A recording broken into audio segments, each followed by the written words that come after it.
Mediante algunos programas quiero llevarles a meditar sobre uno de los grandes profetas del Antiguo Testamento, y ciertamente me refiero al profeta Elías. Vamos a comenzar asociando este nombre con la importancia que revierte el tema de la identidad. Por lo tanto, vamos a tomarnos, como les decía, algunos lunes, algunos programas, para poder hacer esta referencia a este importante personaje del Antiguo Testamento. Vamos a hablar, como les decía, de la identidad, de la convicción, de saber quién soy, de saber vivir de acuerdo a lo que profesamos y proclamamos. Porque lamentablemente existe mucha dualidad entre lo que decimos y lo que hacemos eventualmente. Con la boca se pueden decir muchas cosas, pero ¿de verdad nuestros hechos avalan nuestros dichos? No todo el que dice Señor, Señor entrará en el reino de los cielos. Primera de Juan 2:6 dice: el que dice que permanece en Él, en Cristo, debe andar como Él anduvo. Quiere decir que con la boca, claro, podemos decir cosas, pero esos dichos debemos trasuntarlos a los actos de nuestra vida, a cómo nos conducimos. Y Elías es justamente un ejemplo de identidad y de convicción. Un hombre de fe inquebrantable, lo cual, como ya hemos dicho, es fundamental en lo concerniente a la vida cristiana, porque el decir y no hacer ha hecho muchísimo daño a la iglesia de Cristo a través de los siglos. Entonces, a fin de abordar precisamente este tema, que es el tema de la identidad, de saber quién soy y cuál es mi posición, mi lugar en la vida, quiero hablarles en esta hora sobre este profeta de Dios, para lo cual daré lectura al primer versículo del capítulo 17 del primer libro de Reyes. Sin duda hay mucho que hablar sobre este varón de la antigüedad, pero creo que con este versículo será suficiente por hoy. Dice la palabra del Señor: entonces Elías Tisbita, que era de los moradores de Galaad, dijo a Acab: vive Jehová Dios de Israel, en cuya presencia estoy, que no habrá lluvia ni rocío en estos años, sino por mi palabra. Antes de este pasaje, Elías es un personaje prácticamente desconocido que de pronto irrumpe en la historia de Israel. Elías entra en la historia y va a marcar la historia. La historia se va a quebrar en ese momento alrededor de este personaje, y la sociedad va a comenzar a entrar en una crisis muy fuerte que la va a llevar a un cambio grande y a un baño de realismo, que era lo que en ese momento les hacía falta. Aquí comienza prácticamente una nueva etapa. Ahora, ¿quién es realmente este hombre que aparece aquí, que irrumpe en la historia? Dice el pasaje que Elías Tisbita era de los moradores de Galaad. Si nosotros quisiéramos indagar acerca del pasado de Elías, de seguro que vamos a fracasar, porque no se sabe absolutamente nada de él antes de esto. Se dice que era de Galaad, pero Galaad era una región bastante amplia al otro lado del Jordán. Allí había solamente 2 tribus y media, y Tisbe, porque dice que era Tisbita, nunca se ha podido localizar. Seguramente porque era demasiado pequeña y prácticamente no dejó rastro. Eso es lo único que sabemos. Por ejemplo, ¿de cuál de las 12 tribus de Israel provenía Elías? Nadie ha podido determinar de qué tribu era, de qué familia venía, quiénes eran sus padres, cuál es la historia espiritual de Elías. Nada de eso aparece registrado en la Biblia. ¿Qué relación tenía él con la corrupción generalizada de la sociedad? Ninguna. ¿Tuvo un llamamiento especial de parte de Dios? Tampoco lo sabemos. No sabemos si hubo una zarza, como en el caso de Moisés, para marcar el comienzo, o si hubo una visión especial del cielo, como le sucedió a Isaías, que vio el trono de Dios, o si se le apareció una luz del cielo como a Pablo, nada de eso sabemos. Elías simplemente aparece vistiendo unas vestimentas rústicas, porque viene de una zona rústica también, con modales rudos, poco refinados, diferente a los modales de la ciudad. Y entonces entra dentro de la ciudad de Samaria e irrumpe con estas palabras que nosotros hemos leído en esta oportunidad. Ahora, ¿por qué hace esto? ¿Por qué irrumpe en esta forma? Para entender una persona hay que entender la época en que vivió esa persona. ¿Qué motivó su acción? Solo que en el caso de Elías tampoco sabemos qué lo motiva a entrar en Samaria con este mensaje. Uno podría verlo como un rebelde incomprendido, pero la verdad es que carecemos de antecedentes simplemente. Ahora, si analizamos la sociedad en la que Elías pronunció estas palabras, podemos considerar a lo menos 4 características de esa sociedad. Primero, inmoralidad. Era una sociedad que vivía en la inmoralidad. Segundo, decadencia. Tercero, corrupción. Y cuarto, violencia. 4 características de ese tiempo en el pueblo de Israel. La historia dice que Jezabel, la esposa del rey, era la que mandaba en ese momento en el reino. Era una mujer sanguinaria y despótica. Era una fenicia cuyo padre había sido un asesino y ella era una asesina también. Había instaurado todo un culto a la prostitución sagrada en todos los lugares altos donde hubiera árboles frondosos, y el pueblo corría tras esa decadencia moral y consideraban viable aquella propuesta que los liberaba del yugo de los 10 mandamientos que Dios entregó a Moisés, y en general de lo que Dios había dicho por medio de Moisés y otros profetas. Y este libertinaje desgraciadamente le provocaba un cierto atractivo a la gente que vivía allí en Israel en ese tiempo. Esta mujer inducía a su esposo, que era el rey Acab, a cometer crímenes para apropiarse de las cosas ajenas. Tenemos el caso de la apropiación de la viña de Nabot como un ejemplo. Ella se enriquecía como consecuencia de la corrupción, y al ver estos crímenes y al considerar el panorama que se vivía en tiempos de Elías, no se diferencia en nada al panorama que nosotros vivimos en estos tiempos. Porque usted también puede ver estas cosas en los tiempos que vivimos actualmente. Usted también puede darse cuenta y ver que vivimos en una sociedad donde está presente la inmoralidad, está presente la decadencia, está presente la corrupción, la violencia, etc.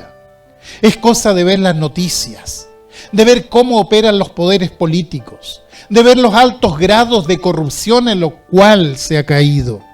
Vivimos en una sociedad en evidente decadencia, donde la decadencia moral, la corrupción en todo ámbito y la violencia desatada se hace visible a todo nivel y en toda esfera. Vemos las fuerzas políticas y de seguridad comprometidas con todas estas cosas. Este es el panorama que nosotros tenemos hoy en nuestra sociedad. Muchos ejemplos podríamos dar sobre la inmoralidad tan evidente, sobre la violencia. Vemos cómo se ha desvirtuado la sexualidad. Hoy no solo se acepta la homosexualidad como algo normal, sino que nadie puede decir nada en contra de eso. Vemos a jóvenes cayendo en excesos con una violencia tan inusitada, donde la vida de la otra persona prácticamente no vale nada. Vemos violencia por todos lados, asesinatos, incendios, tomas de carreteras, y todo esto se justifica como ideología política en pro de una libertad totalmente incomprendida. ¿Será verdad que no se puede hacer nada por esta sociedad? ¿Tendremos que aguardar impasibles la caída total de los cimientos? Elías fue un hombre que se levantó ante la realidad social, la realidad espiritual que vivía Israel. Fue un hombre único, no tenía a nadie detrás de él. Nadie sabía nada de él, pero se pone a hablar y lo hace como el hombre que estaba parado en la presencia de Dios. Y uno puede decir, ¿de verdad fue el único que quedó? No. Habían 7,000 personas que no se habían doblegado ante la corrupción, que no habían doblado sus rodillas delante de Baal, el dios falso. 7,000 personas. Sabemos esto porque Dios después le va a decir esto a Elías. Hay 7,000 que no se han arrodillado ante la corrupción. Pero ¿dónde estaban esos 7,000 en ese momento? No hacían nada. ¿Por qué? Por el temor que despertaba Jezabel. Porque había que pagar un precio alto frente a eso. Porque esa mujer era cruel, sanguinaria, inescrupulosa, y ¿quién podría calcular las consecuencias de volverse en contra del sistema en ese momento? Hasta aquí no sabemos mucho de Elías, pero sabemos sin embargo lo más importante en las palabras que él dirige al rey Acab. Él dice: vive Jehová Dios de Israel, en cuya presencia estoy. Esto es lo que sabemos de él, que era un hombre que estaba ubicado espiritualmente en la presencia de Dios. En otras palabras, ubicado donde debía estar. Cuando enfrenta a Acab, no le pregunta: ¿dónde estás parado tú, rey Acab?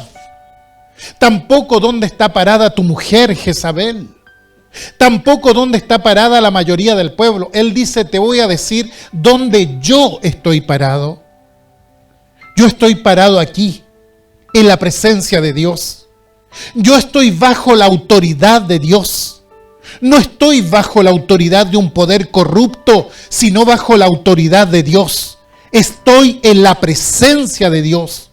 No estoy en la presencia de Baal ni de Astarté. No, estoy ante la presencia de Dios. No estoy ante la presencia de los dioses que trajo tu mujer a este pueblo. Y el hecho de estar en la presencia de Dios es justamente lo que me da la valentía de jugarme en este momento por la fe. ¿Por qué? Porque Elías es el hombre de fe.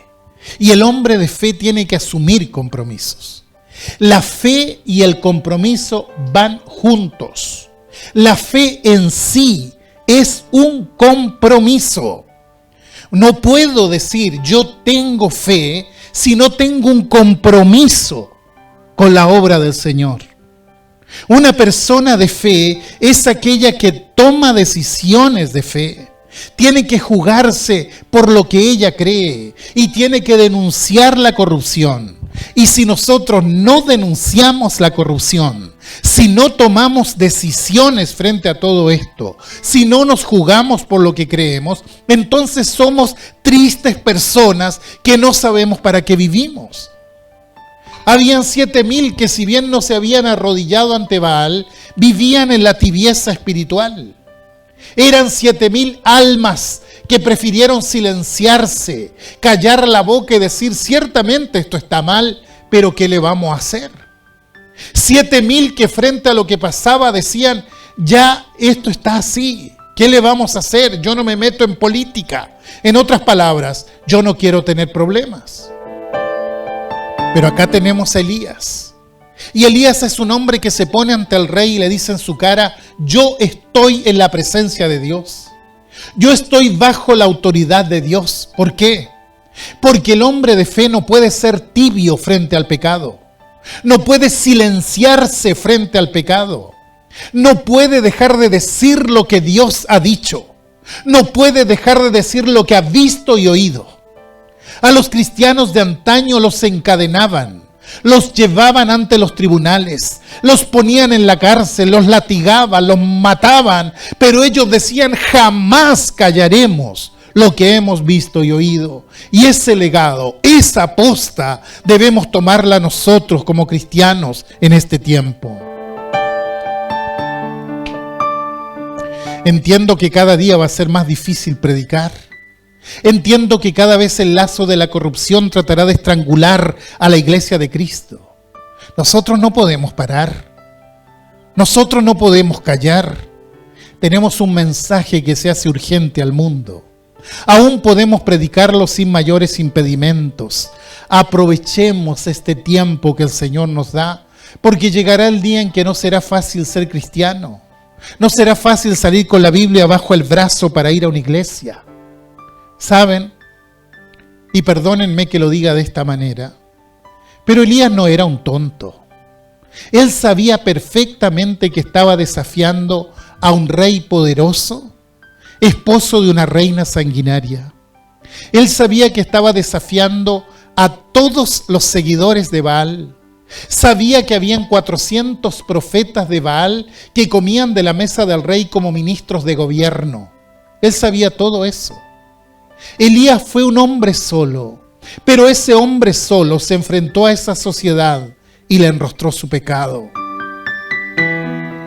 Qué lástima y qué desgracia que hubo 7.000 que cerraron sus bocas, que no se identificaron, que no estuvieron cuando las papas quemaban, buscaron su propia comodidad, prefirieron mantenerse en silencio sin identificarse. Exhorto a mis amados hermanos en Cristo que me escuchan en esta hora a identificarse como cristianos a donde sea que vayan. Una de las cosas que se me enseñó en mi juventud fue que al lugar donde uno fuere debía identificarse como cristiano, que desde el primer día debía dejar asentada su identidad como hijo de Dios. Y saben, eso juega a nuestro favor en el fondo. Lugar nuevo donde uno vaya, desde el primer día tiene que identificarse como lo que es. Desde el primer día, día 1, primer día en un trabajo, primer día en una empresa, inmediatamente hay que identificarse como cristiano. Primer día en el liceo, primer día en la universidad, hay que identificarse como cristiano. Uno entra a un nuevo círculo de amigos e inmediatamente tiene que decir cuál es su identidad. Es una forma de decir, aquí es donde yo estoy parado. De aquí es donde miro y juzgo la realidad. Y esto fue lo que hizo Elías. Él marcó su identidad. Yo estoy parado en la presencia de Dios. Jamás debemos avergonzarnos de lo que somos. Por el contrario, será nuestro escudo. Me temo que muchos cristianos, cuando llegan a un círculo social nuevo, tienden a encubrir su identidad. No se presentan como cristianos y terminan rodando en el suelo. Muchos jóvenes que llegan a la universidad no se identifican como cristianos y muy pronto el enemigo les inyecta el veneno del pecado. Les falta convicción. Pasan los años, con la inteligencia que Dios les dio, logran sacar sus carreras adelante y se titulan, pero ya Dios está muy lejos de sus corazones. Bueno, esto es lo que no debe pasar. Consideremos un poco más el caso de Elías. En el periodo entre los dos testamentos, esos 400 años en que Dios nos dio revelación, los judíos elevaron la imagen de Elías a una dimensión mítica, prácticamente a la de un superhombre, poco menos que un semidios. Entonces Santiago se encarga en su carta de tirar abajo esta tradición cuando dice que Elías era un hombre sujeto a pasiones semejante a las nuestras. Quiere decir que no se necesita ser un superhombre.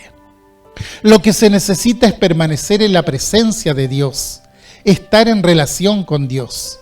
Estas palabras que Elías dice no son palabras que lo colocaban en la brecha. Él ya estaba en la brecha desde hacía tiempo. Lo que Dios hizo en ese momento fue abrirle la puerta para que avanzara, y avanzó. Elías era un hombre que sabía perfectamente lo que estaba haciendo. No era un kamikaze que se tiró allí para pegar un grito, como hacen muchos, y después no saben cómo seguir, sino uno que estaba en una relación íntima con Dios, haciendo lo que Dios quería que él hiciera. Por eso yo creo que cada uno de nosotros tiene que contestar una pregunta vital en su vida. Pregunta que Dios le hizo también al primer hombre, Adán, cuando le pregunta, ¿dónde estás tú? ¿Dónde estás tú?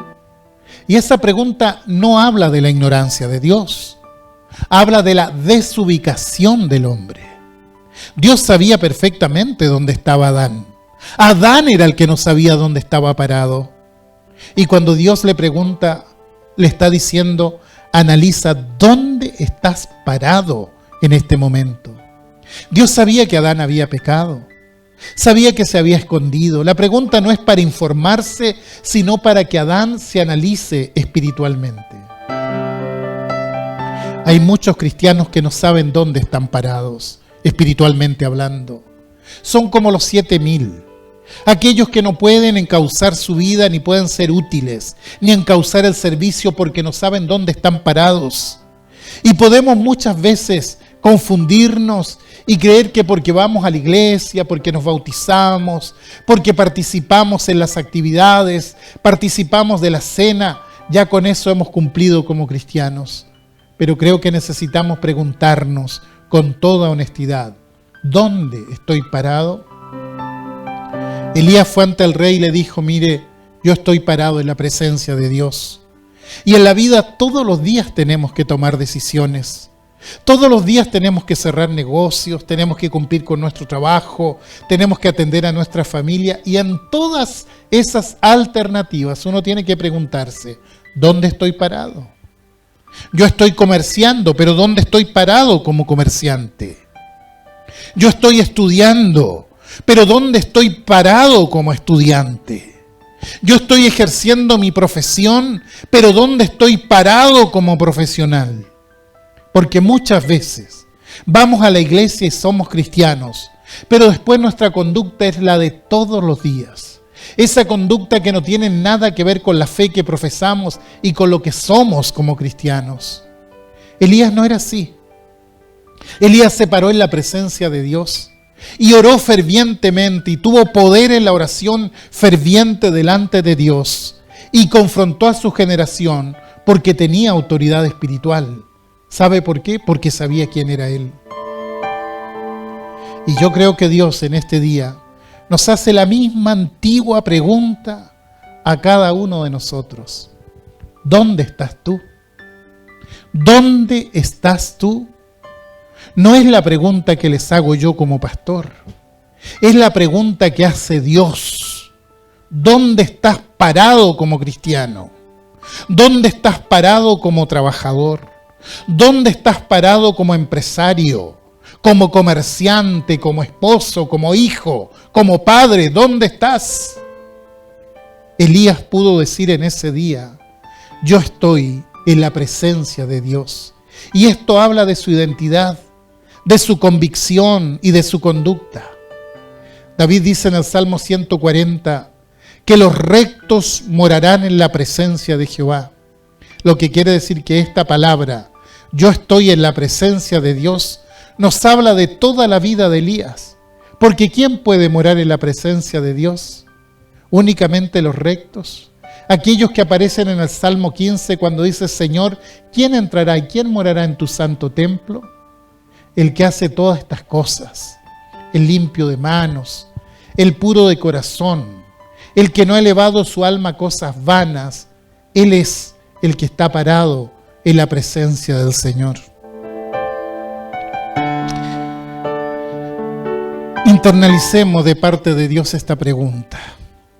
Es una pregunta personal en medio de esta sociedad decadente, de esta sociedad corrupta, de esta sociedad que se ha levantado contra los principios de Dios.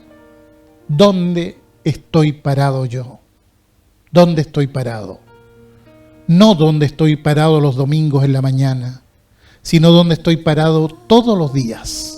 Los 7 días de la semana. Elías pudo decir, yo estoy parado en la presencia de Dios. Y porque estaba en la presencia de Dios, no necesitó un ejército detrás. No necesitó los votos de la mayoría. No necesitó nada de eso. Él dio vuelta a la historia de su pueblo y la dio vuelta porque precisamente estaba en la presencia de Dios. Y Dios en este momento está buscando cristianos que realmente se la estén jugando por permanecer en la presencia de Dios y digan, yo estoy parado aquí, en la presencia de Dios Altísimo.